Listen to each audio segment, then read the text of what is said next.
হিসাব বলে কাকে? তা ভালো, হিসাব করে চলতে হয়, কিন্তু কত হিসাব? হ্যাঁ, কত হিসাব? কেশবচন্দ্র নাগ এত হিসাব জানতো কিনা জানি না। সন্ধ্যাবেলায় লুচি খাবে, বানালাম লুচি, ঘুগনি, ডিম কষা, পায়েস।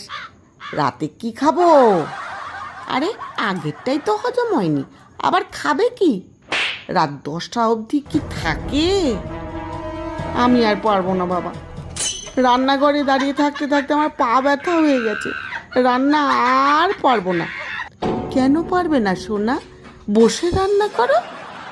অনেক তেল দিয়ে লুচি হয়েছে, সিদ্ধ ভাত করো, কম গ্যাস পুড়বে। দরকার হলে কালকে চালটাও দিয়ে দিও, কাল পান্তা ভাত খেয়ে নেবো। বসে বসে খাবার বানাও। কেন, লুচিতে কি তেল লাগে তুমি জানো না? খাবেও আবার হিসাবও করবে। জলে লুচি ভাজবো নাকি? এরম করো না তো সোনা, বসে বসে রাতের খাবারটা করো না। রাতে যে খিদে পেয়ে যাবে। একটু নয়, যেন জ্বালা। আমারও হয়েছে যত জ্বালা।